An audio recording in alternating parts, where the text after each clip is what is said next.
Good evening sir. Good evening Mrityunjay, कैसे हैं? Sir बहुत बढ़िया सर।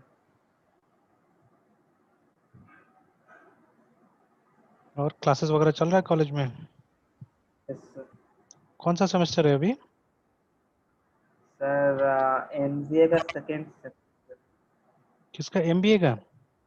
एमसीए का थर्ड सेमेस्टर स्टार्ट। अच्छा, एमसीए का थर्ड स्टार्ट हो गया। यस। तो उसमें डॉट नेट है?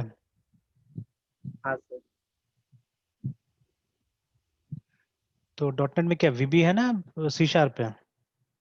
सर सुशांत एस अच्छा, सी डॉट नेट और सर में भी हमको सीखना है। उसका एक बार सिलेबस भी हमको फॉरवर्ड कीजिएगा ना, कि मतलब क्या एक्चुअली कवर करना है, तो वो भी देख लेंगे। Yes।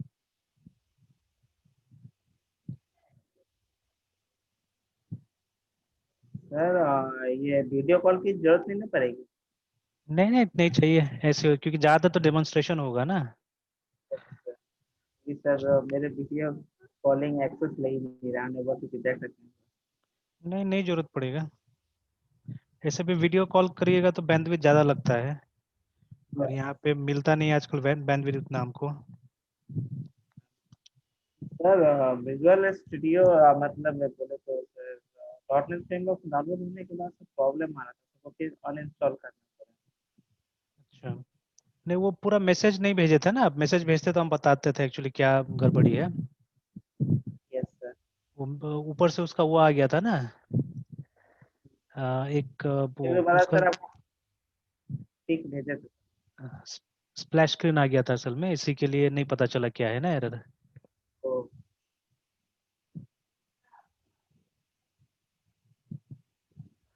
अच्छा रहने दे, सिलेबस मत भेजिए, सिलेबस मिल गया आपका, साइट पे है सिलेबस शायद, है ना? Yes sir.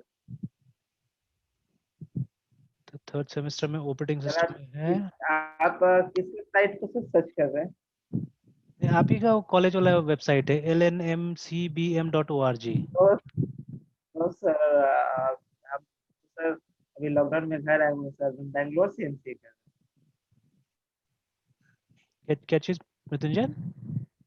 I am doing MCA from Bangalore Jain university. अच्छा अच्छा अच्छा अच्छा। Yes sir. ओके। अच्छा, तो फॉरवर्ड कर दीजिएगा वहां से, है ना? तो yes content, sir. Yes sir, I definitely. Content रहेगा तो अच्छा रहेगा। तो बैंगलोर कौन सा कॉलेज से कर रहे हैं? Sir Jain university. कौन सा university? Jain university, deemed to be university. अच्छा, फीस वगैरह कितना है? ईयरली 1,60,000। 1,60,000 इंक्लूडिंग हॉस्टल ना, सिर्फ फीस है? Sir only fees sir. Only fees. तो स्टे कैसे कर रहे हैं? कोई कहीं है ना, हॉस्टल में है? नो सर, हॉस्टल नहीं सर, अपना फ्लैट है सर, दोस्त के साथ मतलब अपने एक फ्रेंड के साथ है सर वो। अच्छा अच्छा, हाँ, चलिए तब तो ठीक है। भगवानपुर ही रीजन का ही है। अच्छा यस सर। अच्छा, चलिए एक काम करते हैं तो देखिए, शुरू शुरू में डॉट नेट सीखने के लिए ना कुछ वो नहीं चाहिए अभी। विजुअल स्टूडियो नहीं भी होने से अभी कुछ दिन चल जाएगा, 2-3 दिन, ठीक है? And then we can install visual studio, है ना? तो पहले, इंस्टॉलर आई हाँ, have install sir. Okay. Sir अच्छा, एक बात पूछे तो हाँ, एवरी टाइम से इंस्टॉलर को ओपन करते हैं तो सर वन तो एक मैसेज क्यों आता है, want to change your computer something something? नहीं वो तो आप ये क्या बोलते हैं, जब नया सॉफ्टवेयर डालेंगे तो एक वार्निंग तो आएगा ही आएगा ना वो। अच्छा नहीं अभी, सर, हम हाँ, अभी कैसे लॉगिन किए आप? इंस्टॉलर जब अभी अभी सर कैसे करके, जूम में, लैपटॉप से ना, मोबाइल से? लैपटॉप से सर। लैपटॉप से ना? तो एक काम करते, रुकिए, हम यहाँ से आपको एक वो स्क्रीन शेयर रिक्वेस्ट कर रहे हैं, ठीक है? तो आप उसको एक्सेप्ट यस कर लीजिएगा। तो सर मेरा स्क्रीन से आई कैन शेयर ना? Yes yes, you can share your screen. Yes sir.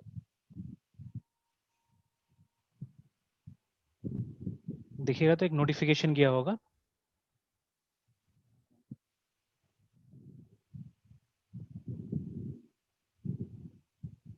अच्छा एक मिनट, हाँ, मैंने यहाँ से अनशेयर कर दिया है। तो आपके स्क्रीन में देखिएगा एक न्यू शेयर का ऑप्शन आ रहा होगा। हाँ सर, न्यू नीचे में शेयर। हाँ ये शेयर स्क्रीन का ऑप्शन आ रहा होगा, कीजिए तो स्क्रीन शेयर वहां से। Yes sir, share. Yes sir, house disable participant screen sharing. Okay sir. हाँ हाँ स्क्रीन शेयर कीजिए। Yes sir.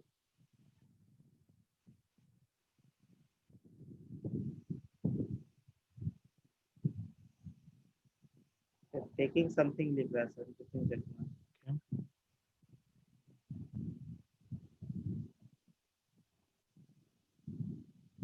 अच्छा एक काम करता हूँ, मैं यहाँ से सपोर्ट रिक्वेस्ट कर रहा हूँ, ठीक है, रिक्वेस्ट डेस्कटॉप कंट्रोल, देखिए मैसेज गया होगा वहाँ पे। सर, मनीष कुमार हाँ Mishra is asking for permission हाँ टू रिमोटली। हाँ ओके हाँ सर, ग्रांट परमिशन। सर, इसमें रिमोट कंट्रोलिंग है सर? हाँ इसमें भी रिमोट कंट्रोल है। एक minute sir, Zoom video communication इनके लिए sir install. Yes sir. Fine आ गया आप है ना। Yes sir.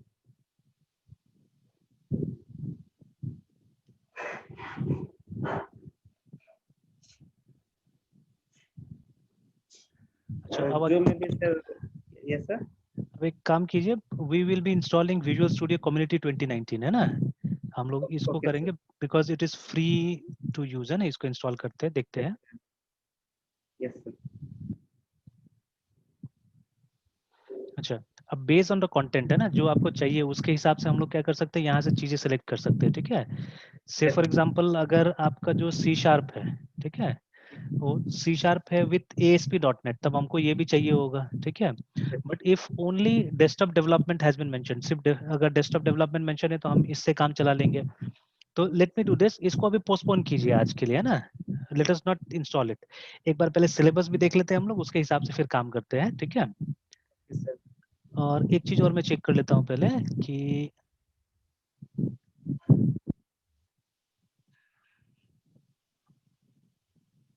अच्छा हाँ सिर्फ इंस्टॉलर सर है आपका, एक्चुअली हाँ। सर, मुझे बस सिलेबस तक सर, मतलब लिमिट नहीं रखना, मतलब नहीं वो इससे समझ आगे अगर समझ में आ गया, हाँ समझ में आ गया, तो उसके लिए घबराइए मत, ठीक है ना।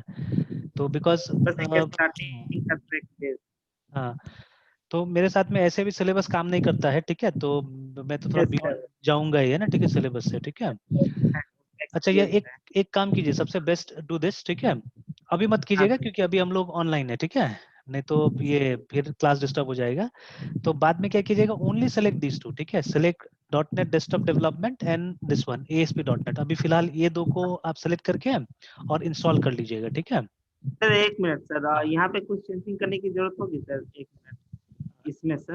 नहीं अभी फिलहाल कोई जरूरत नहीं है, अभी फिलहाल कोई जरूरत नहीं है। अ, हाँ। जैसे धीरे धीरे जैसे हम चीजें कवर करेंगे, ठीक है, और जो जो यस चीज सर। मिसिंग होगा वो हम अपना से अगर इंस्टॉल करते जाएंगे ज्यादा अच्छा होगा, ज्यादा समझ में आएगा आपको, है ना, ठीक है, तो it will be better like that. तो इसको इंस्टॉल कीजिएगा और ये डेटा भी अपना देख लीजिएगा, ठीक है, शायद 2 GB या 3 GB डाउनलोड करेगा, है ना, तो मेरे ख्याल से तो रात में हाँ डाउनलोड करने ज्यादा अच्छा रहेगा। सर, मतलब sir ASP.NET and web development के लिए यहाँ पे सर जो भी सर ऑप्शनल में टिक बाय डिफॉल्ट है, बस उसी को रहने देना है। हाँ इसी को अभी फिलहाल रहने देते हैं, ठीक है, एंड जैसे जैसे जरूरत पड़ेगा हम फिर एनेबल करते जाएंगे ना, ठीक है। ओके। तो इसको अभी मिनिमाइज करके छोड़ देते हैं। यस। एंड सी एक्चुअली, ठीक है, मैं एक काम करता हूँ, अपने स्क्रीन पे आता हूँ, ठीक है, एंड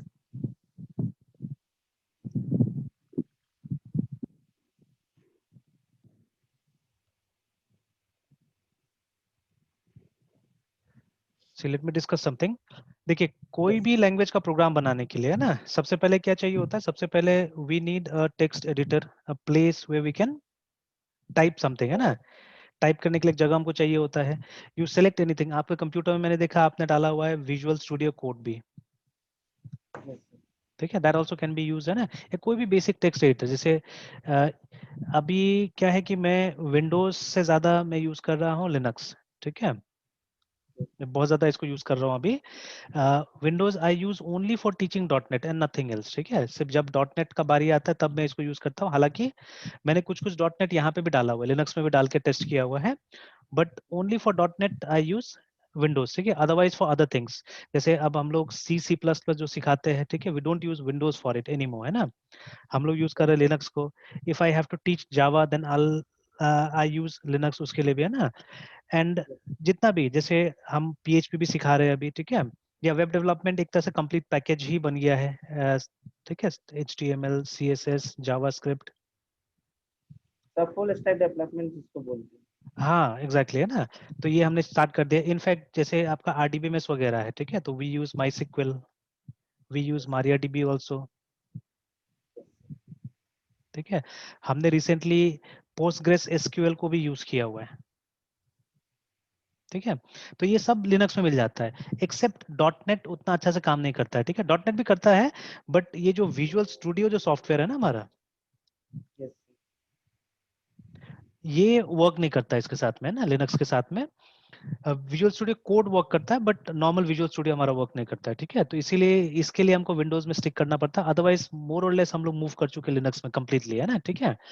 तो चलिए, जैसे .NET सीखना अच्छा है और अपने देश के लिए अच्छा प्रोफेशनली है। आप, हाँ ठीक है सर, प्रोफेशनली आप लिनक्स पे मूव कर चुके हैं ना। हाँ, प्रोफेशनली हम लोग कम्प्लीटली लिनक्स यूज कर रहे हैं, because see we are still developing company, है ना, हमारा छोटा कंपनी है अभी। और छोटा कंपनी में हमको क्या चाहिए होता है, हमको फ्री का डेवलपमेंट टूल्स चाहिए होता है, हम किसी लाइसेंसिंग इश्यू में नहीं पड़ना चाहते हैं ना, ठीक है। फ्री डेवलपमेंट टूल्स हमको चाहिए होता है। जैसे अभी आपने देखा ना, विजुअल स्टूडियो का अलग अलग फ्लेवर्स है, ठीक है। विजुअल स्टूडियो 3 फ्लेवर में अवेलेबल है, ठीक है। सबसे बड़ा जो है उसका एंटरप्राइज है, जो दिखा रहा था लिस्ट में, ठीक है। देन यू हैव प्रोफेशनल, और तीसरा है कम्युनिटी, ठीक है। तो ये दोनों खरीदना पड़ता है, एंटरप्राइज और प्रोफेशनल। जैसे जब इंस्टॉल होगा तो 30 डे का ट्रायल इंस्टॉल हो जाएगा आपके पास में ना, एंटरप्राइज और प्रोफेशनल का भी। But after 30 days you will have to buy them, ठीक है, पैसा लगाना पड़ेगा इसमें ना। और इसका कॉस्ट लगभग 6 लाख रुपए तक जा रहा है, मैंने देखा हुआ है इसका प्राइस, ठीक है। अप्रोक्सीमेटली 6 लाख रुपीज इसका कॉस्ट जा रहा है, ठीक है। This will be around 50,000 rupees, and not to forget GST and all, है ना, GST सब लग के 50-60 हजार का सॉफ्टवेयर ये भी हो जा रहा है, ठीक है। और और प्रोफेशनल में सर स्मॉल टीम के लिए ज्यादा प्रेफर करता हाँ, है, स्मॉल। स्मॉल टीम्स के लिए चलता है ये, प्रोफेशनल, है ना। This is for large enterprises, है ना, जिसके पास बहुत पैसा है। और ये है फॉर स्टूडेंट्स, ठीक है। ये फ्री है, बट ओनली फॉर स्टूडेंट्स, ठीक है, एंड इंडिविजुअल डेवलपर्स। जैसे मैं अपने नाम से अगर डेवलप करता हूँ तब तो ठीक है, मैं इसको इस्तेमाल कर सकता हूँ। बट अगर मैं अपना ब्रांड नेम लगाता हूँ यहाँ पे, तब ये क्या हो जाएगा, उसका लाइसेंस का वायलेशन हो जाएगा ना, ठीक है।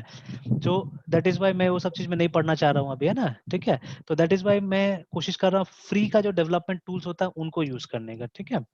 तो जितना भी यहाँ पे हमने लिखा हुआ है, मेंशन किया हुआ, all this things are free to use, ठीक है। जावा को देख लीजिए, जावा का लाइसेंस ओपन है, ठीक है। If you see C and C++ licenses are open, ठीक है। MySQL completely फ्री है, MariaDB completely फ्री है, PostgreSQL completely फ्री है ना। इनफैक्ट ये सब जो टेक्नोलॉजी है जो आजकल काफी पॉपुलर हो रहा है, जैसे पाइथन है हमारा, ठीक है। R लैंग्वेज जो है अभी डेटा साइंसेस के लिए काफी इस्तेमाल हो रहा है। तो all this things are free as well as most of them are open source also, ठीक है। तो ये कारण है कि हम लोग मूव कर गए लिनक्स में। अगेन विंडोज खरीदना पड़ता है, Windows is never free, remember, है ना। और चलिए, नया लैपटॉप खरीदते तो विंडोज आ जाता है उसमें, है ना। बट मोस्टली जितना लैपटॉप हमने लिया हुआ था, हमने बिना विंडोज का ही लिया है ज्यादातर लैपटॉप, है ना। तो अब फिर हमने क्या किया, पायरेटेड विंडोज डाला, ये भी सही नहीं है। तो इसीलिए हम लोग धीरे धीरे इसको मूव ऑन कर गए हम लोग, है ना, हम लोग आगे लिनक्स के अंदर में, ठीक है। एंड अभी तो माइक्रोसॉफ्ट ने भी एक ये बात बोला है कि जो फ्यूचर का विंडोज होगा, हो सकता है नाम ये लोग बंद कर दें, फ्यूचर का जो इनका ऑपरेटिंग सिस्टम होगा ना, वो लिनक्स बेस्ड होगा। इवन माइक्रोसॉफ्ट ने भी क्लेम किया है अभी, ठीक है, बताया है कि इनका भी जो नया सॉफ्टवेयर होने वाला, नया जो भी ऑपरेटिंग सिस्टम होगा, वो लिनक्स बेस्ड होगा। बिकॉज मोस्टली आप एंड्रॉइड की बात कीजिए, ठीक है, एंड्रॉइड इज ऑल्सो लिनक्स, ठीक है। एक छोटा सा डिवाइस आता है, इसको रेस्पबेरी बोलते हैं ना, रेस्पबेरी पाई के नाम से एक डिवाइस आता है, ठीक है, जो IoT वगैरह में काफी इस्तेमाल हो रहा है, ठीक है। इंटरनेट ऑफ थिंग्स में काफी इस्तेमाल हो रहा है, IoT काफी पॉपुलर हो रहा है आजकल। तो उसमें भी एक सॉफ्टवेयर लगता है जिसका नाम है रेस्बियन, ठीक है, रेस्बायन भी बोलते हैं इसको कई बार। तो ये रेस्बियन भी it's nothing but a Linux, ठीक है। इनफैक्ट गूगल ने एक OS बनाया हुआ है, क्रोम OS नाम दिया है उसको, ठीक है। Chrome OS, it is also Linux, है ना। तो ये तो मैं चाहने से आपको दिखा भी सकता हूँ। तो मैंने उसको डाउनलोड नहीं किया बिकॉज अल्टीमेटली वो लिनक्स है, तो मैंने उसको डाउनलोड नहीं किया, है ना। तो CHROM क्रोम OS,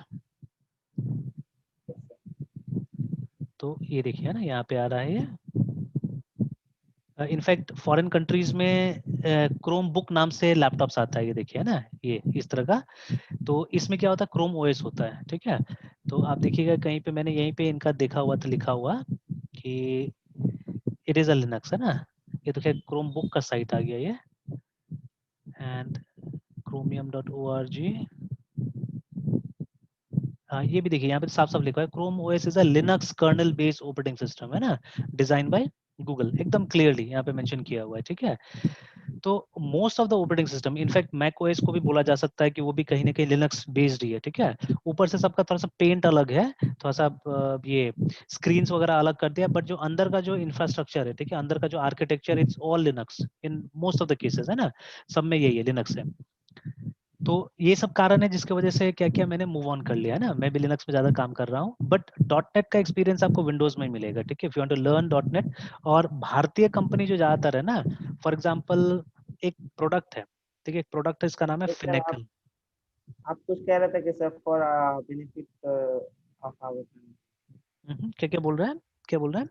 सर आप कुछ बोल रहे थे कि सर हमारे देश के लिए मतलब ये डॉट हाँ नेट। वही वही मैं बता रहा था, वही बता रहा था मैं। जैसे देयर इज अ हाँ प्रोडक्ट नोन एज फिनेकल, ठीक है, जिसको बनाया है इन्फोसिस ने, ठीक है। सर ये एक बैंकिंग सॉफ्टवेयर है, सर ठीक है। तो इसको भी एक बार आप देखिए, एंड ये कम्प्लीटली जहां तक मेरा नॉलेज है, क्योंकि मैं अभी से नहीं, इसको बहुत पहले से देख रहा हूँ। आप बैंक में जाइएगा ना, किसी भी बैंक में, स्पेशली एसबीआई वगैरह में चले जाइए, तो आप देखिएगा उसका जो स्क्रीन है, उसमें आप देखिएगा सब जगह ASPX का एक्सटेंशन आएगा, जितना पेजेस खुलेगा ना, वट एवर पेजेस ओपन, वो सब ऐसे करके खुलेगा, ठीक है। और ये ASPX क्या है, ये वेब पेजेस है, ठीक है, वेब पेजेस है जो कि हम डॉट नेट से बनाते हैं, ठीक है। ओके तो डॉट नेट एक बहुत अच्छा प्लेटफॉर्म है, ऐसा नहीं कि प्लेटफॉर्म अच्छा नहीं, स्पेशली हमारे कंट्री के लिए है ना। छोटा कंपनी ज्वाइन कर रहे हैं तब तो शायद कितना प्रॉफिटेबल होगा नहीं पता, बिकॉज मैंने बोला ना एक्सपेंसेस वगैरह ये सब चीज होता है जो।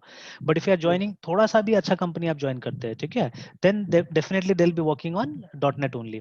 जैसे मेरा जो छोटा भाई है अभी फिलहाल माइक्रोसॉफ्ट के लिए काम कर रहा है ना, तो उसका करियर कंप्लीटली विजुअल बेसिक और डॉट नेट के आसपास ही था उसका, शुरू से लेके अभी तक है ना, ठीक है।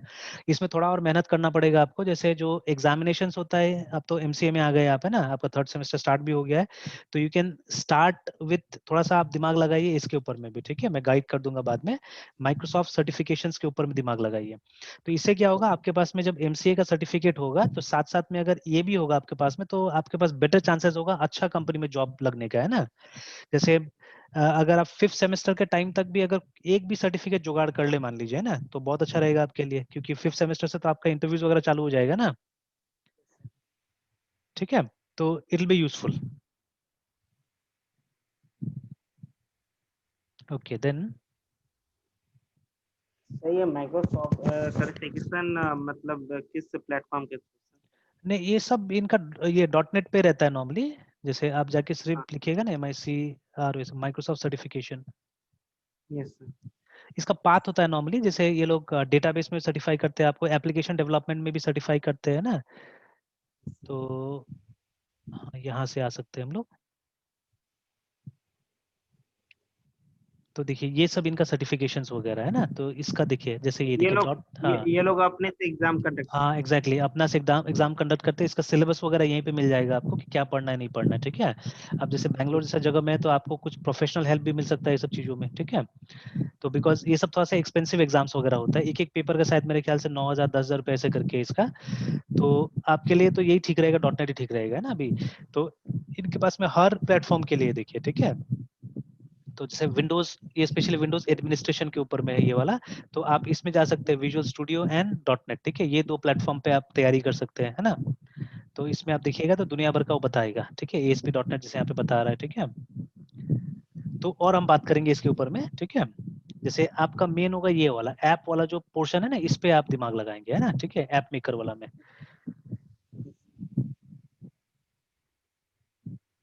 और ये सब इनका पेपर्स वगैरह है, तो डिस्कस करेंगे इसको भी हम लोग, ठीक है, जब थोड़ा सा और आगे बढ़ जाएंगे, डॉट नेट समझ में आने लगेगा, तो उसके बाद में इसको हम लोग डिस्कस कर सकते हैं, ठीक है। तो मतलब सिर्फ MCA का सर। सर्टिफिकेट पे रिलाई होंगे तो नहीं होगा, ये सब में भी दिमाग लगाना पड़ेगा, ठीक है। सर बैंगलोर मूव करने से पहले तो सर मुझे सर डाटा साइंस इसके बारे में कुछ पता ही नहीं था सर। जब वहाँ गए तो सर ये सब से अवेयर हुए सर। हाँ तो देखिए डेटा साइंटिस्ट क्या होता है, इसके लिए थोड़ा सा बिजनेस भी जानना जरूरी होता है असल में ना डेटा साइंटिस्ट के लिए, ठीक है। तो अभी 2-3 दिन पहले कुछ स्टूडेंट्स ने मुझसे क्वेरी किया हुआ था, तो उनको भी मैंने बताया ये चीज। जैसे देखिए अभी तो सबसे बड़ा चीज आपका गूगल है, ठीक है। तो शायद मेरे हिस्ट्री में भी होगा, यहाँ पे देखिएगा प्री रिक्विजिट साइड में, देखिए मैंने ये सर्च किया हुआ था, pre requisite for data science, है ना। अगर आपको डेटा साइंस का कोर्स परस्यू करना है या करियर परस्यू करना है ना, तो क्या चाहिए आपको, ठीक है। तो जैसे ये वाला साइट हमने देखा हुआ था, तो इन चीजों पे ध्यान दीजिएगा। तो बहुत सारा चीजें आपका उसमें है, पोर्टफोलियो में है, आप लोग कर चुके हैं, उस पर थोड़ा सा एक्सपर्टाइज हासिल करना है, ठीक है।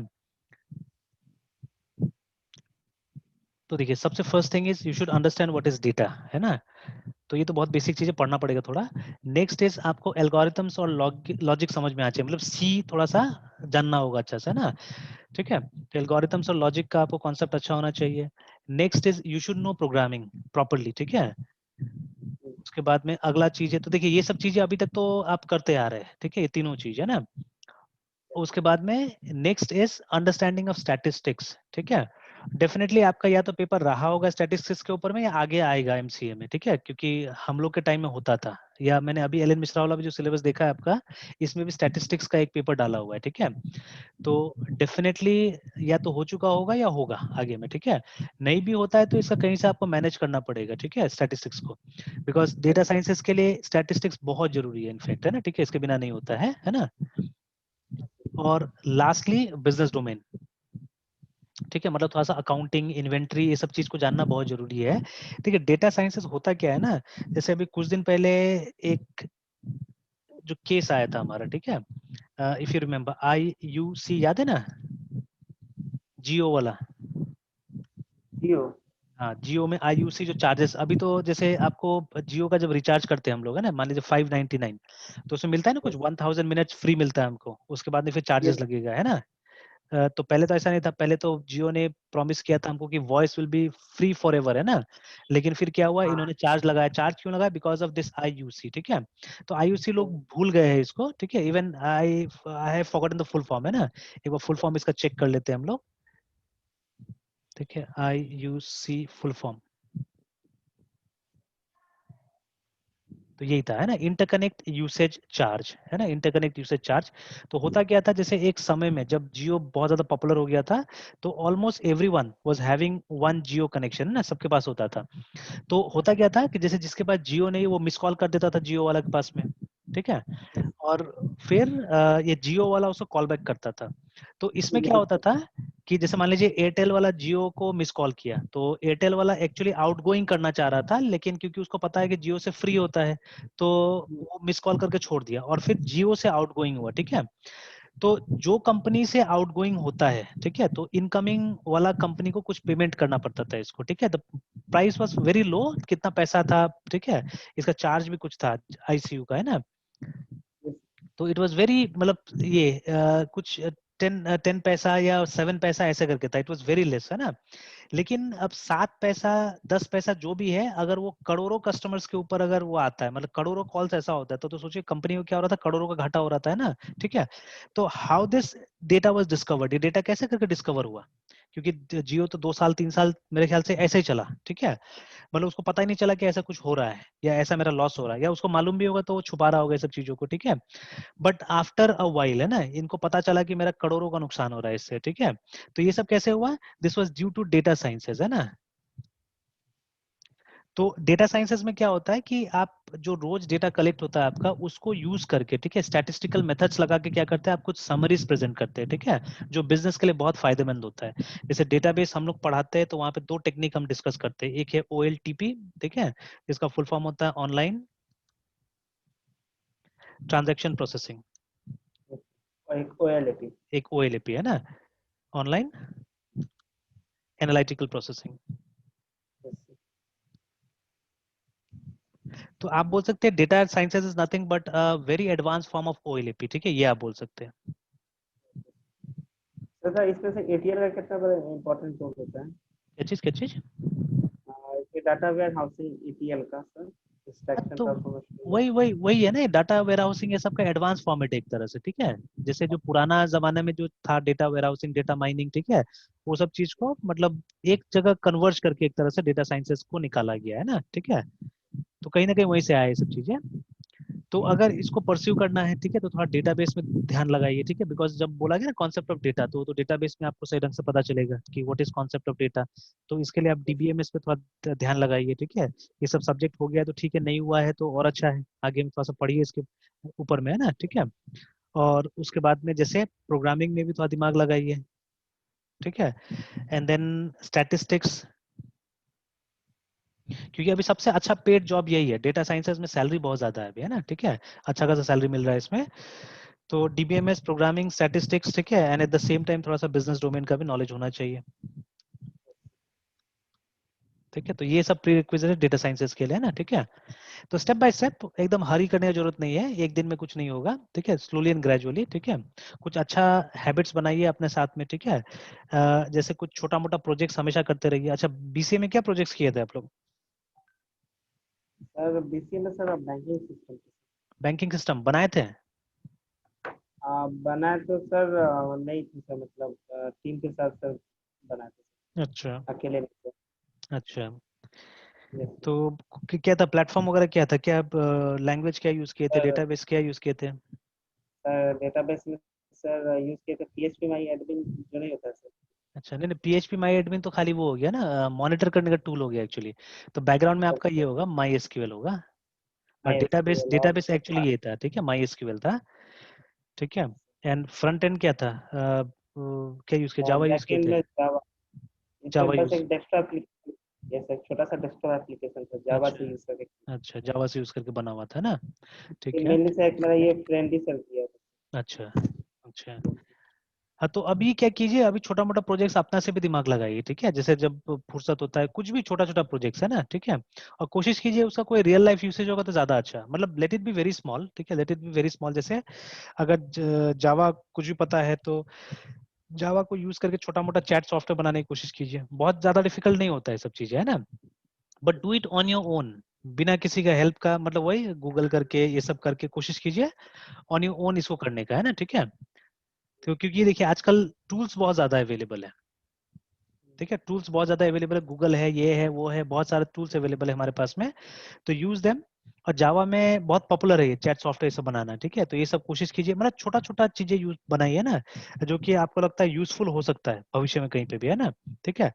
तो ये एक आदत बनाइए प्रैक्टिस करने का, ठीक है, रियल लाइफ का कुछ प्रैक्टिस कीजिए। Next is make an habit of reading, रोज कम से कम 1 घंटा का टाइम निकालिए एटलीस्ट, है ना, जिसमें आप, ठीक है, रीडिंग कीजिए बिना किसी का लालच का एक तरह से, ठीक है। जैसे वो कोर्स का बुक नहीं, कोर्स का बुक जब पढ़ रहे तो पढ़िए, वो अलग चीज हो गया, ठीक है, exam preparation is a different thing. But आप कैजुअल रीडिंग कीजिए, ठीक है, जैसे हम लोग भी करते हैं कैजुअल रीडिंग, है ना, 1 घंटा एटलीस्ट, है ना, ऑन द टॉपिक जो आपको अच्छा लग रहा है, जिसमें लग रहा है कि आपको आगे बढ़ना चाहिए, तो 1 घंटा रीडिंग कीजिए, ठीक है। कॉलेज से अगर लाइब्रेरी से कुछ बुक वगैरह मिल जाता है तो ठीक है, नहीं मिलता है तो आप इंटरनेट पे भी पढ़ सकते हैं चीजें, ठीक है। तो रीडिंग ये सब का एक हैबिट डालिए तो अच्छा होगा, है ना। Google book sir option. क्या हेलो बोल रहे थे? सर, गूगल बुक सर एक ऑप्शन है सर हाँ देखने बिल्कुल में। बिल्कुल बिल्कुल, हाँ यूज कर सकते हैं। चलिए, तो let us come back here, ठीक है, तो हम वापस आते हैं अपने इसमें। तो देखिए, in order to develop programs, ठीक है, हमको एक जगह चाहिए जहाँ पे क्या करना होगा, कोड लिखना होगा हमको, ठीक है, to WRIT write COD code, लगभग सी के लेवल में जाते हैं हम, जैसे सी में काम करते थे ना उस लेवल में जाते हैं हम लोग, है ना। ओके, देन टेक्स्ट एडिटर के बाद में हमको क्या चाहिए, हमको चाहिए कंपाइलर। अब based based on the language use, है ना, जैसे किसी किसी लैंग्वेज में कंपाइलर से काम हो जाता है, किसी किसी लैंग्वेज में इंटरप्रेटर चाहिए होता है, फॉर एग्जांपल PHP, पाइथन, ये लोग इंटरप्रेटर यूज करते हैं, ठीक है, दे डोंट यूज कंपाइलर्स, है ना, वो इंटरप्रेटर यूज करते हैं। जावा में दोनों चीजें हैं, जावा कंपाइलर भी यूज करता है, जावा के पास में इंटरप्रेटर भी है, ठीक है। तो बेस्ड ऑन द लैंग्वेज आप टूल्स यूज करेंगे, तो राइट नाउ यहाँ हमारे पास में C# या VB.NET का क्या कंपाइलर है हमारे पास में, है ना, ठीक है। नेक्स्ट, ठीक है, to CONVERT convert PROGRAM program into machine code, है ना, मशीन कोड हो सकता है या कभी कभी इंटरमीडिएट कोड में भी कंपाइल होता है। ठीक है। और उसके बाद में आपको एग्जीक्यूट करने के लिए, ठीक है, या तो ऑपरेटिंग सिस्टम डायरेक्टली चाहिए होगा, या आजकल क्या होता है, आजकल आपको चाहिए होता है या तो उसको हम रन टाइम एनवायरनमेंट बोलते हैं, ठीक है, मैं लिख दूंगा अलग से RE, या इसको कभी कभी वर्चुअल मशीन भी बोला जाता है, ठीक है, मैं नीचे लिख देता हूँ। तो OS तो you understand it is operating system, ठीक है, and here RE is run time environment, जिसको कभी कभी वर्चुअल मशीन बुलाया जाता है, ठीक है, VM। Yes, sir. जैसे इनकेस ऑफ जावा इनिशियली हम लोग JVM बुलाते थे ना, ठीक है, JVM ऐसे करके, मतलब So, है ना, Java virtual machine. But later on Java virtual machine का पैकेजिंग थोड़ा चेंज हो गया, ठीक है, इसको भी JRE के रूप में डिस्ट्रीब्यूट करना स्टार्ट हुआ, ठीक है, जावा रन टाइम एनवायरनमेंट के नाम से, ठीक है। सिमिलरली मोस्ट, अच्छा जावा तो पढ़े हुए हैं ना आप, तो ये जो JVM आया, JVM से जावा को क्या बेनिफिट मिला? JVM से सर, हाँ, ये JVM आके ना, ये जो वर्चुअल मशीन का कॉन्सेप्ट था, इससे जावा को क्या बेनिफिट मिला? व्हाट बेनिफिट डिड, ठीक है, जावा रिसीव्ड अपन इम्प्लीमेंटिंग JVM, ठीक है। देखिए इंटरव्यूज में इसी तरह का क्वेश्चन बहुत बार पूछा जाता है टेक्निकल राउंड्स में, है ना, कि क्या बेनिफिट मिला जावा को अपन इम्प्लीमेंटिंग JVM, वो जो जावा वर्चुअल मशीन था उसको इम्प्लीमेंट करने से जावा को क्या बेनिफिट मिला जो दूसरे भाषा में नहीं था उस जमाना में, ठीक है। इन 1991 जावा कॉन्सेप्चुअलाइज हुआ था 1991 में, ठीक है, प्रॉपरली मार्केट में आया था 1995 में, ठीक है, took around 4 years for Java to yes sir, come in the market, है ना, ठीक है। तो बट कॉन्सेप्चुअलाइज तो हो गया था 91 में ही। तो उस जमाना में क्या चल रहा था, उस जमाना में चल रहा था हमारा C चल रहा था, ठीक है, C++ चल रहा था, then there were other languages also जो उतना पॉपुलर नहीं, सब पास्कल था, ठीक है ना। तो प्राइमरली जो सबसे अच्छा चलने वाला लैंग्वेजेस था ये दोनों था, है ना, ठीक है, C एंड C++। तो इन दोनों में क्या वो लैकिंग चीज था, ठीक है, जो JVM ने जावा में दिया, ये जावा को दिया? सर पहले तो कि सर JVM सर जावा को platform independent very, byte code, yes sir, हाँ बाइट कोड रन करने के लिए सर एक प्लेटफॉर्म सर अवेलेबल करा है। हाँ, वेरी गुड, ठीक है, तो प्लेटफॉर्म इंडिपेंडेंट है ना, Yes, sir. ठीक है, प्लेटफॉर्म इंडिपेंडेंट है ना। तो प्लेटफॉर्म इंडिपेंडेंट का मतलब क्या है, जैसे देखिए होता क्या था, अब तो हम लोग C++ प्रोग्राम विंडोज में भी चलाते हैं, and we compile them and run them in Linux also, ठीक है, बहुत कंफर्टेबल हो गए हम लोग लिनक्स में, ठीक है, किस दिन दिखाऊंगा मैं इसको। तो हम लोग बहुत एकदम कंफर्टेबली C++ का प्रोग्राम लिनक्स में रन करते हैं आज हम लोग, है ना, ठीक है। तो इनिशियली बहुत कॉम्प्लिकेट लगा था हम लोग को, नहीं कर पा रहे थे हम लोग, but now we are very much comfortable, ठीक है। तो देखिए अगर आपने सी का प्रोग्राम को, है ना, सी का प्रोग्राम को अगर आपने विंडोज में बनाया, Yes, तो जो फाइनल आउटपुट होता है वो क्या में आता है, वो आता है .exe में, ठीक है। But if you make the same programme in Linux, तो उसका जो आउटपुट आएगा वो आएगा .out में, okay. ठीक है, .out में, है ना। अब देखिए तो दोनों का एक्सटेंशन अलग है, मतलब अगर मैंने लिनक्स में कंपाइल किया तो वो विंडोज में नहीं चलेगा, और अगर मैंने विंडोज में इसको कंपाइल कर लिया तो क्या होगा, वो लिनक्स में नहीं चलेगा, ठीक है। तो इसी को हम लोग बोलते हैं प्लेटफॉर्म इंडिपेंडेंट, ठीक है, कि विंडोज एक प्लेटफॉर्म हो गया, लिनक्स दूसरा प्लेटफॉर्म हो गया। तो अगर विंडोज में आपने कंपाइल किया, लिनक्स में नहीं चलने वाला है, लिनक्स में आपने किया तो यहाँ नहीं चलने वाला है, ठीक है। Plus there were many elementary differences, बहुत सारा एलिमेंट्री डिफरेंसेस था, जैसे देखिए ये जो C और C++ अल्टीमेटली किसको टारगेट करता था, ये ऑपरेटिंग सिस्टम के शेल को टारगेट करता था, ठीक है, OS शेल, है ना। तो OS शेल का मतलब हो गया ये जो हमारा कमांड प्रॉम्प्ट होता है ये, तो दिस इज, Yes, है ना, ये हमारा OS का शेल है। तो देखिए यहाँ पे हम CLS टाइप करते तो स्क्रीन क्लियर होता है, बट लिनक्स में CLEAR क्लियर टाइप करेंगे तब जाके क्या होगा, स्क्रीन क्लियर होगा। लेकिन यहाँ पे बोल रहा है कि ये रिकॉग्नाइज कमांड नहीं है, ठीक है। यहाँ पे dir टाइप करेंगे तो ये डायरेक्टरी का लिस्ट आता है, but in Linux you have to type ls, then आपको क्या मिलेगा, लिस्ट मिलेगा आपको, है ना, ठीक है। तो देखिए आर्किटेक्चरली दोनों का शेल अलग अलग था। तो अगर हमने प्रोग्राम बना के, ठीक है, प्रोग्राम बना के कभी कभी हम विंडोज में प्रोग्राम लिख के उसको लिनक्स में कंपाइल करने देंगे तो भी नहीं चलता था, बिकॉज ऑफ दोज डिफरेंसेस जो मैंने अभी दिखाया है ना, दोनों का शेल में फर्क था, ठीक है, तो ये प्रॉब्लम हो जाता था, है ना। तो जावा में क्या किया गया कि जावा में डायरेक्टली ऑपरेटिंग सिस्टम को नहीं इन्वॉल्व करके एक बीच में नया लेयर डाल दिया गया, ठीक है, जिसको हमने वर्चुअल मशीन बुलाया इनिशियली, है ना, ठीक है। और बाद में क्या किया गया, बाद में इसको एक थोड़ा सा बड़ा रूप दिया गया जिसको रन टाइम एनवायरनमेंट बुलाया गया। तो later on I will tell you the difference between the virtual machine and run time environment का क्या फर्क होता है, ठीक है ना, बाद में बताऊंगा, बट अभी फिलहाल के लिए दोनों सेम ही चीज है। तो देखिए जावा में क्या होता है, आप कहीं पे भी प्रोग्राम कंपाइल कीजिए, एनीवेयर, ठीक है, any operating system, it will yield a dot class file, ये तो किया हुआ है आपका, ठीक है, जिसको हम लोग बाइट कोड बुलाते हैं। तो वंस यू कंपाइल, ठीक है, once you compile a Java program, ठीक है, ये डॉट क्लास फाइल आता है, जो कि फाइनल प्रोडक्ट नहीं है एक्चुअली में, ठीक है, फाइनल प्रोडक्ट नहीं है।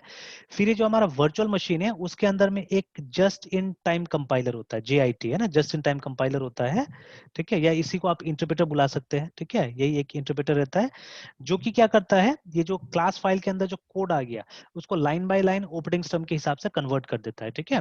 तो ये वर्चुअल मशीन हमको हर ऑपरेटिंग सिस्टम का अलग चाहिए होता था, ठीक है।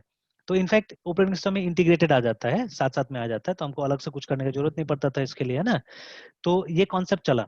इनफैक्ट क्या हुआ, 1991 में जावा आया, ठीक है, 95 तक थोड़ा सा घुलने मिलने लग गया, ठीक है, जावा को कुछ बेनिफिट्स मिला, जावा को बेनिफिट मिला, देखिए जावा का डेवलपमेंट और इंटरनेट का डेवलपमेंट एक साथ हुआ है ना, और जावा में कुछ ऐसा फीचर्स डाल दिया गया जिससे कि इंटरनेट में मदद मिला। तो कभी कभी जावा को लैंग्वेज फॉर द इंटरनेट भी बोला गया, ठीक है, जावा was once known as the language for the internet, है ना।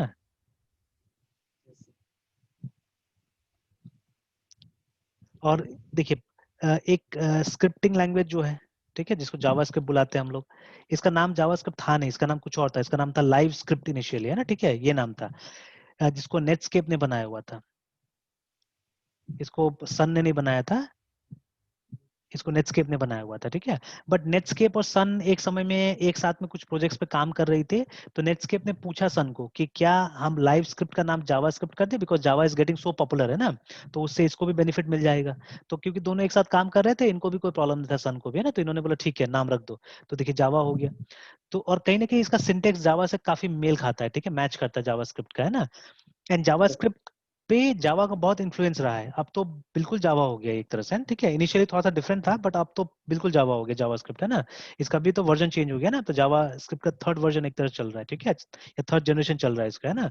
तो लाइक दिस, तो इससे काफी सक्सेसफुल हो गया ये। तो 1998 तक आते आते, ठीक है, इसने लगभग लगभग माइक्रोसॉफ्ट का प्रोडक्ट को मतलब आउटबीट करने लगा मार्केट से, है ना, हटाने लगा। उस समय में माइक्रोसॉफ्ट का चलता था विजुअल बेसिक, ठीक है, डॉट नेट तब तक नहीं आया था, विजुअल बेसिक चल रहा था, है ना। एंड एक और सी प्लस का भी एक वर्जन था जिसको ये लोग C plus plus, Visual C plus बुलाते थे। ये दोनों चल रहा था इनका, है ना, ठीक है, उस जमाना में। तो बट वही प्रॉब्लम था, इसमें प्लेटफॉर्म इंडिपेंडेंट नहीं था ये, ठीक है। बट उस जमाने में क्या होता था कि out of 10 computers 9 were Windows and only one was others में आता था, है ना, उसमें मैक हो सकता है, उसमें लिनक्स हो सकता है। बट अब का सिनेरियो तो ऐसा नहीं है, अब तो धीरे धीरे लोग लिनक्स भी यूज कर रहे हैं, ठीक है, या मैक ओएस का भी तादाद बढ़ गया है अभी, है ना। जैसे अभी तो आप बैंगलोर से जगह में होंगे, तो वहां पे आप स्टूडेंट्स के पास में भी शायद मेरे ख्याल से मैकबुक वगैरह देखते होंगे, है ना, ठीक है। तो अब थोड़ा सा ट्रेंड चेंज हो गया, बट उस जमाना में क्या था कि out of 10 9 were Windows and only one was something else, ऐसे था। तो खैर विजुअल बेसिक का मोनोपोली चल रहा था उस समय में, है ना। बट बड़ा बड़ा कंपनी का बड़ा बड़ा प्रोडक्ट्स, जैसे फॉर एग्जांपल ओरेकल जैसा कंपनी, है ना, इसने अपना बहुत सारा प्रोडक्ट जावा में बनाना चालू कर दिया था, ठीक है। और ये सब ऐसा कंपनी है, या इनका ऐसा ऐसा प्रोडक्ट होता है जो 10-10 लाख तक बिकता है, ठीक है। आप ओरेकल डेटाबेस का जो एंटरप्राइज एडिशन है उसका पता कीजिए ऑनलाइन, तो आप देखिएगा उसका प्राइस लगभग 10 लाख रुपए मिलेगा आपको, है ना, ठीक है। तो ये जो कंपनीज है, ये लोग बड़ा बड़ा लोगों को बेचता है सामान, है ना। और अगर यही लोग ने जावा को अपना लैंग्वेज बना लिया, जावा में अपना डेवलपमेंट करने लगा, तब तो माइक्रोसॉफ्ट का शेयर घटने लगेगा ना धीरे धीरे, ठीक है। तो फिर माइक्रोसॉफ्ट ने क्या किया, साल 2000 में एक नया प्रोजेक्ट स्टार्ट किया। तो शुरू में उसको कुछ और नाम दिया था, बाद में उसको डॉट नेट का नाम दिया, ठीक है। तो इन 2002 ऑफिशियली, ठीक है, डॉट नेट को इन्होंने रिलीज किया, ठीक है,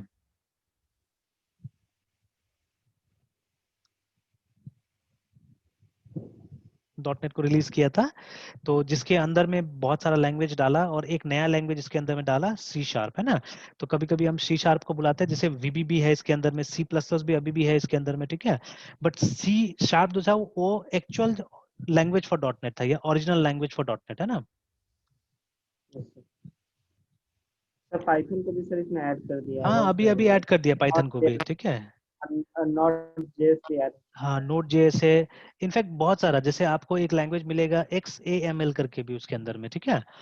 तो जैसे जब आप मोबाइल डेवलपमेंट करते हैं ना, मोबाइल फोन के लिए डेवलपमेंट अगर डॉट नेट से करते हैं तो फिर उसके लिए आपको ये लैंग्वेज नॉर्मली यूज करना पड़ता है, ठीक है, XAML का इस्तेमाल करना पड़ता है वहाँ पे, है ना। तो ऐसे करके नया बहुत चीज उसमें ऐड हुआ है, ठीक है, बहुत ज्यादा चीज ऐड हुआ है उसमें, ठीक है। तो but C# is considered as the original language for dot net, है ना। तो ये कहानी था, मतलब जावा को सिर्फ टक्कर देने के लिए या जावा का एक मतलब कंपटीशन देने के लिए ना, ठीक है, ये डॉट नेट को निकाला गया था। और इसमें भी वही प्लेटफॉर्म इंडिपेंडेंट वाला फीचर डाला गया है ना। तो इवन इसके अंदर में भी आपको एक तरह का ये मिलेगा, जस्ट इन टाइम कंपाइलर मिलेगा, ये इंटरप्रेटर मिलेगा इसके अंदर में, ठीक है ना, जो कि ट्रांसपेरेंट है, छुपा हुआ है, कभी हम डिस्कस करेंगे उसको अच्छी तरह से। But in order to write, ठीक है, in order to write programs in C#, ठीक है, तो आपको एक टेक्स्ट एडिटर चाहिए, कोई भी टेक्स्ट एडिटर चल सकता है, नोटपैड प्लस प्लस यूज कर लीजिए या विजुअल स्टूडियो कोड बना लीजिए। Then you need the compiler, है ना, ठीक है। तो चलिए मैं एक छोटा सा प्रोग्राम आपको बना के दिखाता हूँ। सो आई एम हैविंग, देखिए कुछ टूल अभी हमने इंस्टॉल नहीं किया है, अभी हम लोग बेसिक नोटपैड का यूज करेंगे, है ना, ये नोटपैड प्लस प्लस में यूज कर लेता हूँ और मैं कंपाइल भी करके आपको दिखाता हूँ, ठीक है। तो देखिए C# का प्रोग्रामिंग कुछ कुछ जावा की तरह होगा, याद रखिएगा, है ना, ठीक है। तो लेट मी, तो मैं इसको जावा के तरह कंपेयर नहीं करूंगा, पहले मैं इसको C++ से कंपेयर करूंगा, बिकॉज वो कहीं ना कहीं C++ को ही इनहेरिट करता है, ठीक है, लेके आता है ना। हालांकि बहुत सारा सिमिलरिटीज है जावा और इसमें, ठीक है। तो देखिए जस्ट लाइक C++, यहाँ पे भी एक मेन फंक्शन बनेगा, ठीक है ना। तो वैसे ही तो देखिए C+ में हम लोग क्या करते थे, हम लोग लिखते थे नॉर्मली INT मेन, जब मैं सिखाता हूँ, ठीक है, तो हम C+ में हम लोग INT मेन लिखते थे, ठीक है। बट बहुत लोग क्या करते हैं, बहुत लोग वॉइड मेन लिखते हैं, ठीक है। तो मेरे पास में पूरा एक डॉक्यूमेंट पड़ा हुआ है, एक्चुअली में कभी मैं दिखाऊंगा आपको डॉक्यूमेंट। तो मैंने क्या किया, मैंने एनसी का स्टैंडर्ड पूरा डाउनलोड किया हुआ है, ठीक है। अब मेरे पास प्रूफ है कि why should we write INT main, है ना। ये देखिए मैंने एनसी का स्टैंडर्ड डाउनलोड किया हुआ है 1990 वाला, और ये शायद बाद का स्टैंडर्ड है ना, ठीक है। इसको मैं एक बार खोलता हूँ। हाँ दिस इज, ये कौन सा वाला है, ये 2014 वाला है शायद, मेरे ख्याल से यहाँ पे 2001X करके लिखा हुआ है ना, ये लगभग लेटेस्ट वाला है। नहीं 2011 वाला है, C11 वाला है ये, ठीक है। तो अभी लेटेस्ट C18 भी आ गया एक, है ना। तो अभी देखिए यहाँ पे मैं आपको मेन फंक्शन के बारे में सर्च करके दिखाता हूँ।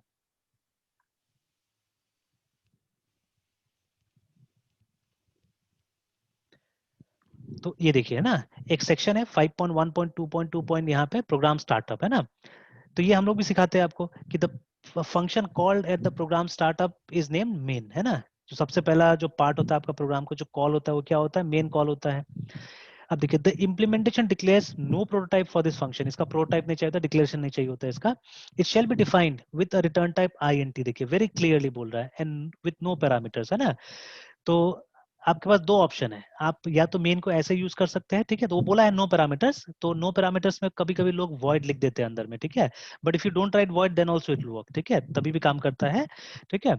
तो या तो आप इस तरह से यूज कीजिए या इस तरह से यूज कीजिए, ठीक है, और दूसरा कोई तरीका नहीं बताया गया, मतलब वॉइड यूज नहीं करना है, ठीक है, you don't have to use void, है ना।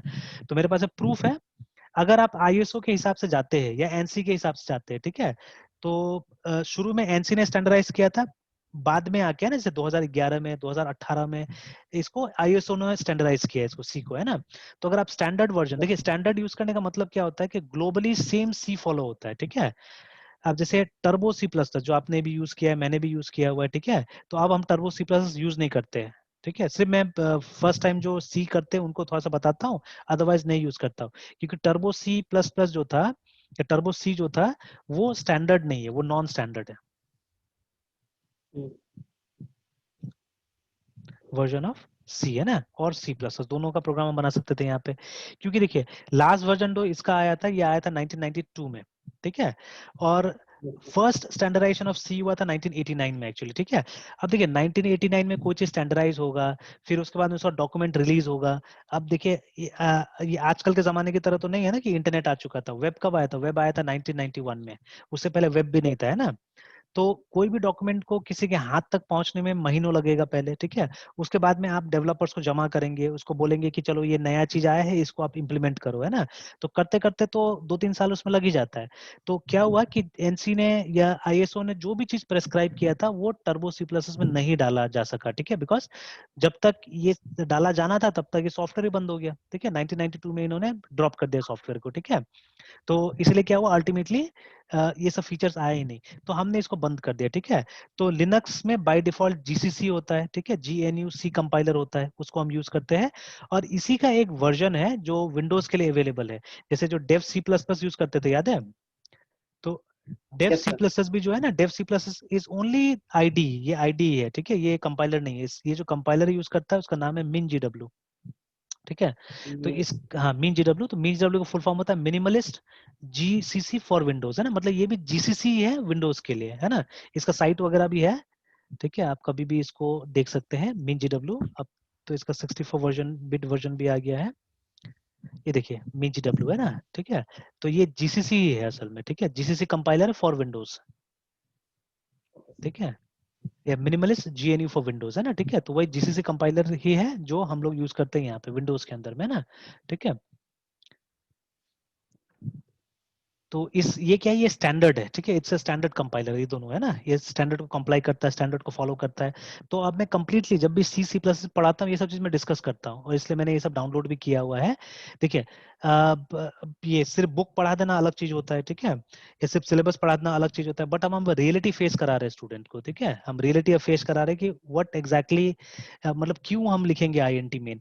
तो ये मैं नहीं बोल रहा हूँ, ये आपको एक बहुत बड़ी संस्था जिसको ISO हम बुलाते हैं वो बोल रही है, ठीक है, कि आप दो में से एक ही मेन लिख सकते हैं, या तो आप ये लिखिए या ये लिखिए, ठीक है। हम लोग स्टूडेंट को ये भी बताते हैं कि why we will write this, या इन विच सर्कमस्टांसेस हमको ये लिखना है, ठीक है, वो भी हम बताते हैं, ठीक है ना।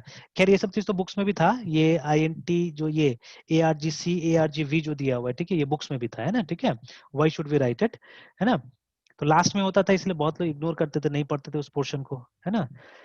तो सिमिलरली तो मेरे पास हर जगह प्रूफ है, याद रखिएगा, ठीक है, I am having proof, in fact मेरे पास में एक प्रैक्टिकल प्रूफ भी है। जैसे देखिए, हम रिटर्न 0 क्यों लिखते थे, ठीक है, उसका मेरे पास एक प्रूफ है। देखिए लास्ट में जो रिटर्न 0 लिखते थे, सी इफ प्रोग्राम, देखिए सी का एक्चुअल प्रोग्राम यहीं पे रन करता है, इसी जगह में रन करता है, ठीक है, याद रखिएगा, क्योंकि वो 1970s का प्रोग्राम था ना, 1970s 80s में रन करता, तब विंडोज नहीं आया था।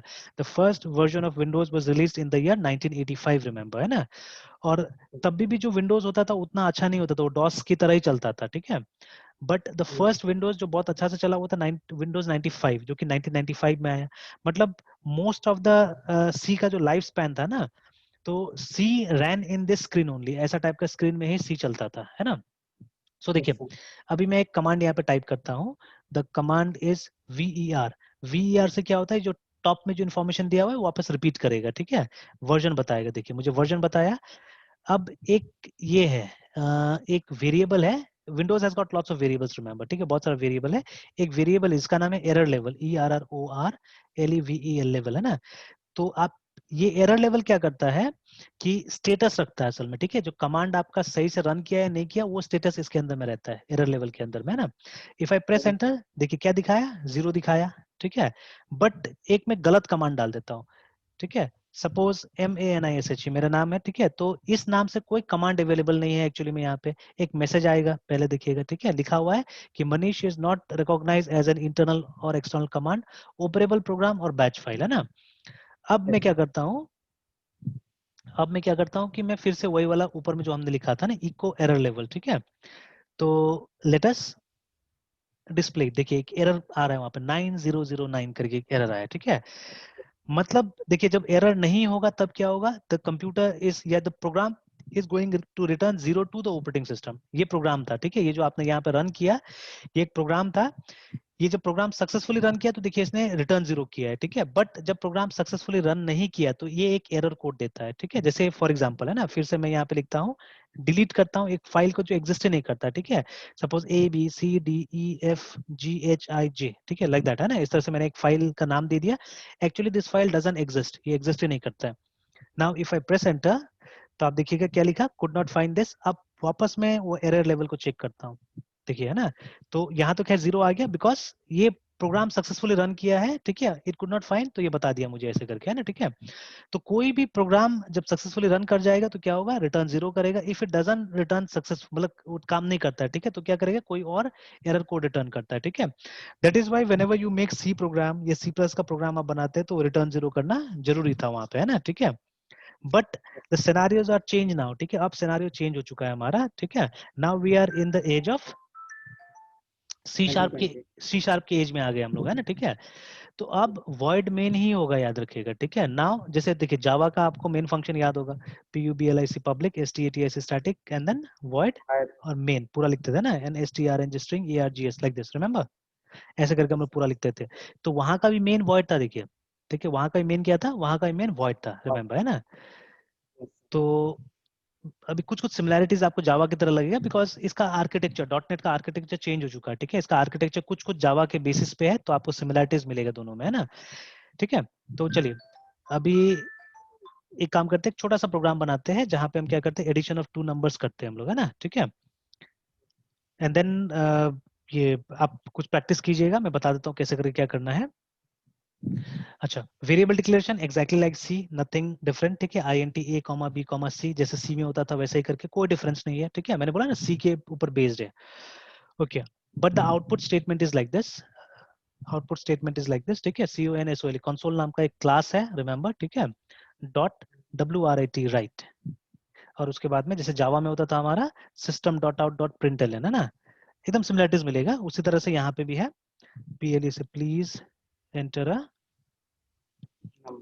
नंबर, है ना, डोंट फॉरगेट द सेमीकोलन, सी वाला ही बात। चलिए उसके बाद में इनपुट ऐसे करके लेना है, A equal to CONSOL console dot read line like this, है ना, इस तरह से आपको लेना है। अगेन रिमेंबर यहाँ पे सब चीज केस सेंसिटिव है ना, केस सेंसिटिव है सी की तरह ही। मैं कुछ कन्वेंशन पे डिस्कस कर दूंगा अभी। चलिए दोनों लाइन को रिपीट करते हैं, console dot WRIT right, please enter another number, B is equal to console dot read line, ठीक है। ये लाइन तो यूनिवर्सली सेम रहता है। Finally CONSOL console dot WRIT, देखिए एक फंक्शन है राइट के नाम से भी, and there is another method known as write line, है ना। तो राइट में क्या होगा, ये स्टेटमेंट लिखने के बाद में कर्सर आउटपुट स्क्रीन में यहाँ पे ब्लिंक करते हुए रहेगा, ठीक है। But in right line what will happen, the cursor will be placed in the next line, है ना, अगले लाइन में चला जाएगा। तो चलिए राइट लाइन, उसके बाद में यहाँ लिखिए the sum is just like Java, ठीक है, just like Java, the sum is, उसके बाद में यहाँ पे आ गया प्लस सी लाइक दिस, बस हो गया हमारा प्रोग्राम, है ना। तो now let us see how we will compile it, है ना। देखिए कंपाइलर आपके कंप्यूटर में ऑलरेडी एग्जिस्ट करता है इसका, ठीक है। तो आप जाइए सी ड्राइव के अंदर में, ठीक है। Then you open the folder Windows, ठीक है, विंडोज फोल्डर में जाइए, यहाँ पे आपको माइक्रोसॉफ्ट डॉट नेट का एक फोल्डर मिलेगा, है ना, कुछ इंस्टॉल किए बिना, ठीक है। आप डॉट नेट मतलब वो विजुअल स्टूडियो सब इंस्टॉल नहीं किया रहेगा, आप जाके चेक कर लीजिएगा, you'll get दिस फोल्डर, है ना, माइक्रोसॉफ्ट डॉट नेट। इसको खोलिएगा, एक फोल्डर, 2 फोल्डर्स मिलते हैं फ्रेमवर्क के नाम से, go to any of the folders, किसी में भी जाइए, फर्क नहीं पड़ता, ठीक है। लेट अस यूज 64-बिट वर्जन, इसमें जाते हैं, फिर अलग अलग वर्जन मिलेगा आपको, ठीक है। आप आइए 4 वाला में जो लेटेस्ट है अभी फिलहाल, ठीक है ना, कम हियर। अब यहाँ पे आपको कंपाइलर्स मिलेगा, ठीक है। थोड़ा सा नीचे जाएंगे तो आपको सी शार्प का कंपाइलर मिल जाएगा, CSC उसका नाम है, ये देखिए, ठीक है, this is C sharp compiler, CSC, है ना। एंड अगर आपको VB का भी प्रोग्राम करना है तो VB का कंपाइलर ये है, VBC, ठीक है। नाउ जैसे हमने बात किया कि बहुत सारा वेरिएबल्स होता है विंडोज के अंदर में, है ना, जैसे this was one of the variables, error level, ठीक है। Similarly there is a variable known as path, echo, कभी शायद पहले डिस्कस भी हुआ होगा ये सब चीजें, पाथ, है ना, जैसे जावा में भी होता है। तो ये जो पाथ वेरिएबल है, ठीक है, इसमें आपको क्या करना है, इसमें इस लोकेशन को डालना है, इस लोकेशन को जाके कॉपी करना है ना। तो let me just copy it, ये स्टेप पहले ही बताया गया था, बट चलिए एक बार ध्यान से इसको देख लीजिए, है ना, ठीक है। You just copy this location, ठीक है, C drive, Windows, Microsoft dot net, framework 64, उसके बाद में वो जो फोल्डर था वर्जन का वो खोल लीजिएगा, the place where you will find the compilers, जहां VB कंपाइलर, सी शार्प का कंपाइलर, उसको कॉपी कर लीजिए, है ना, ठीक है। उसके बाद में क्या कीजिए, विंडोज 10 है, यहाँ जाइए और यहाँ जाके सीधे आप PATH पाथ टाइप कीजिए यहाँ पे, है ना। तो ये वाला ऑप्शन आ जाएगा, edit the system environment variables, click किया, ठीक है, ये डायलॉग बॉक्स आ जाएगा सामने में, है ना। Then go to environment variables, यहाँ नीचे में एनवायरनमेंट वेरिएबल्स है, 2 बॉक्सेस आता है ऐसे करके, नीचे वाला बॉक्स में जाइएगा, ठीक है, सिस्टम वेरिएबल्स वाला बॉक्स में जाएगा, you will see a variable for path here, यहाँ पे भी है, यहाँ पे भी है, ठीक है। दोनों में से कहीं भी कीजिएगा तो चलेगा, ठीक है, बट द डिफरेंस इज ये सिर्फ इस यूजर को इफेक्ट करेगा, ठीक है, जो करंट यूजर है उसको इफेक्ट करेगा, और ये पूरा का पूरा सिस्टम को, मतलब सब यूजर को इफेक्ट करेगा, है ना। यहाँ जाइए, इसको एडिट कीजिए, ठीक है, मेरा तो पहले से होगा शायद, ठीक है, मैं देख लेता हूँ एक बार, कहीं ना कहीं मेरा पहले से होगा शायद, वो बना हुआ है ना।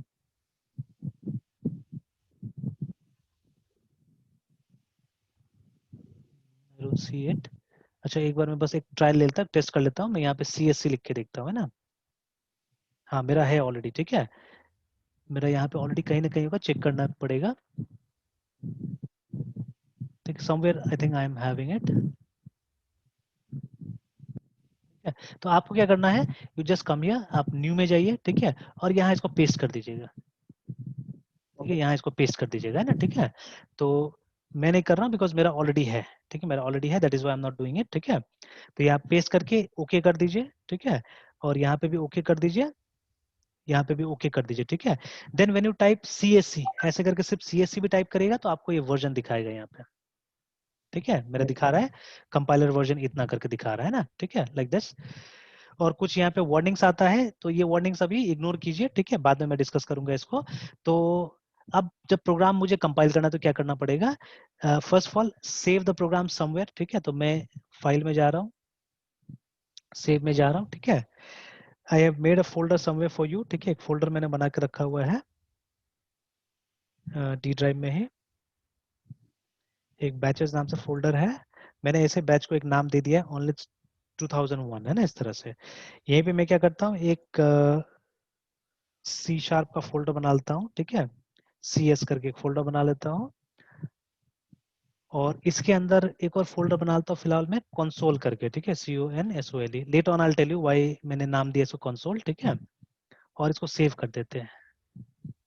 तो let me give it a name, suppose add नाम दे देते हैं इसको, एंड एक्सटेंशन में .cs डालना है, ठीक है। तो जितना भी आप C# का प्रोग्राम बनाएंगे extension will be .cs, and then let us save it, ठीक है, सेव कर दिया। सेव करने के बाद में थोड़ा सा सिंटेक्स वगैरह भी हाईलाइट हो जाता है, अगर नोटपैड कोई भी नया वाला जो प्रोग्राम बनाने के लिए एडिटर्स यूज करेंगे सब जगह ये हाईलाइट हो जाता है ना। ओके, अब क्या करना है, अब कमांड प्रॉम्प्ट में चले जाइए, ठीक है, यस सर। और उसके बाद में यहाँ से, अच्छा एक सिंपल तरीका भी बता देता हूँ, ज्यादा अच्छा रहेगा, ठीक है, बाद में इस समय देखिए, जहाँ प्रोग्राम सेव किया वहां चले जाइए, ठीक है, go to the place where you have save the program, मैंने किया डी ड्राइव में, ठीक है, then inside batches, inside 2001 folder, then CS और कंसोल मैंने यहाँ पे सेव करके रखा हुआ है, ठीक है, देखिए add.cs दिखा रहा है यहाँ पे, है ना। नाउ यहाँ एड्रेस बार में आके क्लिक कीजिए, ठीक है, जस्ट टाइप है CMD, ये सबसे शॉर्टकट है, सबसे अच्छा चीज है, एंटर दबाइएगा, तो देखिए कमांड प्रॉम्प्ट खुल जाएगा विद द लोकेशन यहाँ पे खुल जाएगा कमांड प्रॉम्प्ट, है ना, ठीक है। ओके देन एक बार हम dir करके देख लेते हैं, हमारा फाइल यहाँ दिख रहा है कि नहीं दिख रहा है, यस इट इज विजिबल, ठीक है। अब हम इसको कंपाइल करते हैं, ठीक है, इसको कंपाइल करते हैं, तो for compiling you have to type CSC, मतलब कंपाइलर को बुलाएंगे, and you have to supply the name of the file, तो CSC और उसके बाद में, जैसे जावा का प्रोग्राम कंपाइल करता है ना, जावा C और उसके बाद में फाइल का नाम लिखते थे, ठीक है, exactly same thing here also. तो एंटर एंटर दबाइए उसके बाद में, ठीक है, डेफिनेटली यहाँ पे एरर आएगा, ठीक है, डेफिनेटली यहाँ पे एरर आएगा, मैं एक्सपेक्ट कर रहा हूँ एरर्स, है ना। तो मैंने एंटर दबाया, यस सर। तो देखिए यहाँ पे आ रहा है एक, है ना, namespace cannot directly contain members such as fields और मेथड्स, ऐसे करके आया है, ठीक है।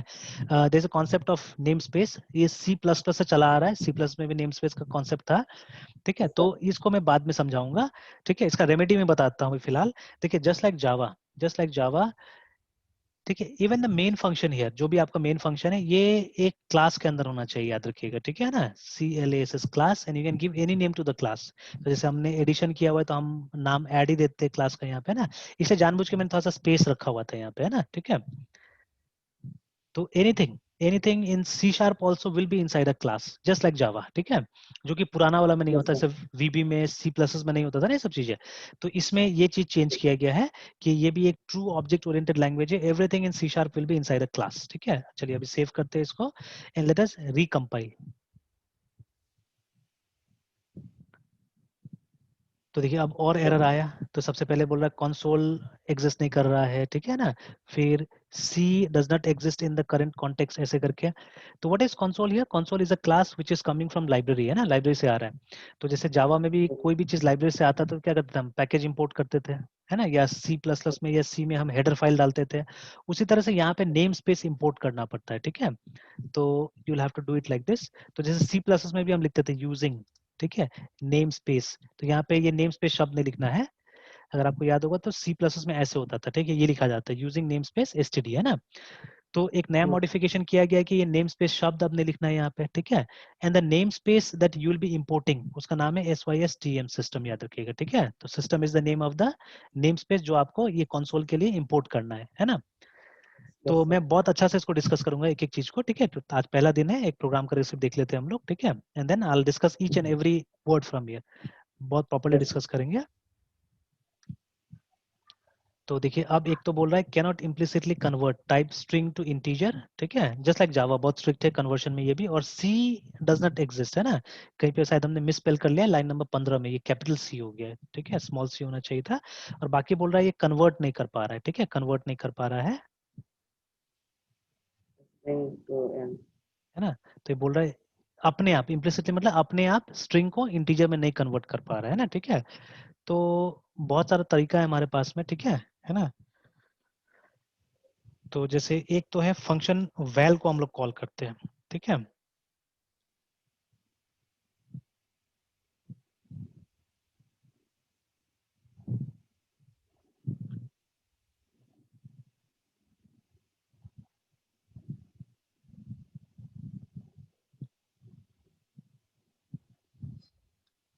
तो same problem existed in Java also, ठीक है, ये सब प्रॉब्लम जावा में भी था। तो चलिए अभी वैल के बारे में बोल रहा है, करंट कॉन्टेक्स्ट में भी एग्जिस्ट नहीं कर रहा है, ठीक है, इसके लिए कुछ एक्सटेंशन मुझे डालना पड़ेगा। तो चलिए मैं कुछ सिंपल वाला चीजें बता दूंगा, है ना। तो आज अभी यहीं तक रहने देते हैं, ठीक है। तो नेक्स्ट क्लास और कुछ मटेरियल के साथ में पहले मैं क्या करूंगा, आपको ये सब चीज बता दूंगा, ठीक है, what is console, what is name space, ठीक है, ये सब बेसिक्स हम कुछ डिस्कस कर लेंगे and then we will try to solve this problem, है ना, ठीक है। ठीक है, तो चलिए यहीं तक रहने देते हैं हम लोग, फिर कल सेम टाइम में कंटिन्यू करते हैं इसको, है ना। And I will do one more thing, एक क्लासरूम, गूगल क्लासरूम तो आप लोग भी यूज करते होंगे मेरे ख्याल से, है ना। तो मैं एक क्लासरूम बना दूंगा, है ना, and then I will share you the class code, और उसके बाद में कुछ असाइनमेंट्स वगैरह भी मैं उसी पे डालते जाऊंगा, है ना। अच्छा, first assignment for you is learn something about GitHub. GitHub के बारे में तो मालूम है ना, तो थोड़ा गिटहब के बारे में पढ़िएगा, है ना, ठीक है। And if you get time, एक बहुत अच्छा वीडियो है यूट्यूब पे एडुरेका का ऑन गिटहब। तो वीडियो बहुत लंबा है बट पूरा वीडियो नहीं चाहिए मुझे, मतलब अगर if you can see first half an hour also of it, है ना, it will be good, because most of my students अभी क्या करते हैं ना, जैसे ये लोग अपना जो भी प्रोग्राम करते हैं तो ये लोग सब गिटहब में डालते हैं अभी, तो it becomes easy for me to check, है ना। ये है ट्यूटोरियल, ठीक है, गिट एंड गिटहब का ट्यूटोरियल है। तो tutorial is quite long actually, 1 hour 44 minutes का है। तो और पूरा उतना समझ में भी नहीं आएगा, अभी कॉम्प्लिकेट लगेगा। तो फर्स्ट अगर हाफ एन आवर भी आप देख ले तो अच्छा रहेगा, या अदर्स ऑल्सो ट्राई, अपने हिसाब से देखिए जो ठीक लगता है आपको, है ना, ठीक है। तो थोड़ा सा गिटहब को देख लीजिएगा। तो हम भी क्या करेंगे कि जितना प्रोग्राम्स हम करेंगे will keep it in GitHub somewhere, है ना। तो इससे कोलैबोरेशन आसान हो जाएगा।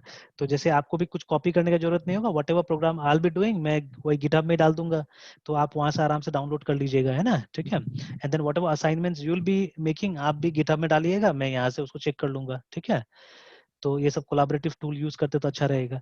तो I create a classroom for you, ठीक है, क्लास गूगल क्लासरूम में, और उसका कोड मैं शेयर करता हूँ, ठीक है। एंड सर ये रिकॉर्डिंग जो बात है वो शेयर भी करेंगे? रिकॉर्डिंग, हाँ, जिस दिन का नहीं समझ में आएगा उस दिन का शेयर कर देंगे, ठीक है। यहाँ पे असल सर प्रॉब्लम क्या है आज ना, अपलोड का बैंडविड्थ बहुत खराब रहता है, तो एक रिकॉर्डिंग को डालने में बहुत टाइम लग जा रहा है। आज का फिर डाल दीजिए, हाँ बहुत ठीक कुछ है, रहता ठीक है, ठीक है, डाल देंगे, आज का डाल देंगे, ठीक है। है। यस ठीक है फिर मृत्युंजय, कल, ठीक है, okay sir, good night. Good night.